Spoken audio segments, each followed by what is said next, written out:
Ďakujem. Z prítomných 13 za hlasovalo 13, proti 0, zdržal sa 0, hlasoval 0. Pán Mišo, máte 3 minúty, skúste.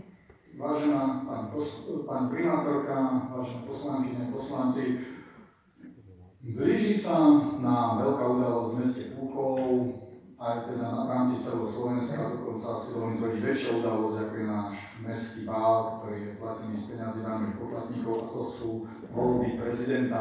V tejto súvislosti som pred niekoľkými týždňami zaslal žiadosť na kompetentné mestské organizácie, ktoré som požiadal, či by prezidentskému kandidátovi Marianovi Kokotovi neumožnili, aby sa mohol v nejakých vhodných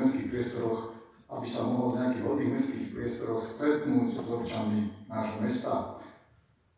Bohužiaľ, v priebehu niekoľkých dní mi prišla odpoveď, že teda na základe rozhodnutia alebo teda spoločnej dohody poslancov a vás, pani primátorka, ste sa rozhodli, že žiadny z kandidátov, teda ani Marian Kotleba, nebude mať možnosť využívať mestské priestory na politickú prezentáciu svojich názorov alebo teda na stretnutie s občanmi. A práve v tejto súvislosti sa vás chcem opýtať, poslanci, pani primátorka, poslankyne, že dokedy tu budeme v meste Púchov tolerovať takú tú falošnú hru na apolitickosť a ako aj, dovolím si tvrdiť, neefektívne a nehospodárne správanie, keďže dobre vieme, že mesto Púchov je zadlžené, vieme, že napríklad mestská spoločnosť, Púchovská kultúra svojimi tržbami na svoj chod nezarába, že musí byť tiež pravidelne dotovaná. No a preto je pre mňa absolútne nelogické, pokiaľ keď je prejavený záujem, je teda veľká udalosť sú prezidentské voľby, môže mesto si zarobiť na tých jednotlivých kandidátoch a my to jednoducho odmietneme. Čo sa týka tej, jak som povedal, falošnej hry na apolitickosť, povedzme si otvorene, každý z vás, ktorí tu sedíte, ste politici, ste komunálni politici a mnohí z vás využívate tiež priestory v rámci možnosti na vlastnú prezentáciu. Viem, že napríklad keď tu bol tá pekná akcia, alebo keď beží pekná akcia Čaj pre seniorov, mnohí z poslancov doslova lovili hlasy dôchodcov na týchto akciách. Takisto, keď je Púchovský jarmok, poslanci tam predávajú ten svoj charitatívny gulášik.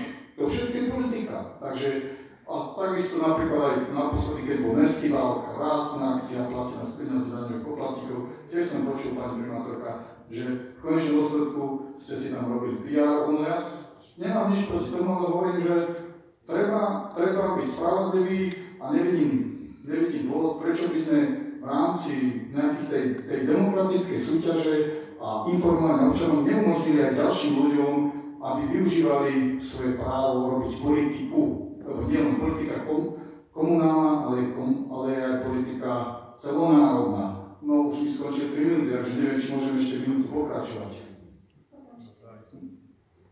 Každopádne teda sa chcem opýtať, dokedy budeme teda tolerovať to, že máme zadlžené mesto, že tu musíme mať dotovanú spoločnosť Púchovská kultúra. Samozrejme, Púchovská kultúra by mala mať akože kultúra nekomerčný charakter, ale prečo by sme si nemohli zarobiť? A už poslednú vec, blížia sa aj eurovoľby a preto vás, páni poslanci, pani poslankyne, pani primátorka, chcem vyzvať, aby ste prehodnotili tento svoj, alebo toto vaše rozhodnutie a umožnili ste, aby sa mestské priestory mohli pri tak významných udalostiach, ako sú voľby, využívať na prezentáciu jednotlivých kandidátov a nevidím problém, tak ako pán Flimel spoločne so Slobodou kvôli mne zavedli dvojitý cenník, v podstate kvôli pánovi, kvôli pánovi Kubičárovi to bolo, tak nevidím dôvod, prečo by sme napríklad aj v tejto krásnej zadlženej budove, alebo teda kvôli ktorej sme zadlžení, nezavedli dvojitý cenník. A mesto si zarobí a možno potom budeme mať aj na zvýšenie platov, možno aj o 40% niektorých nízkopríjmových zamestnancov mesta Púchov, prípadne mestských spoločností. Ďakujem. Ďakujem aj ja.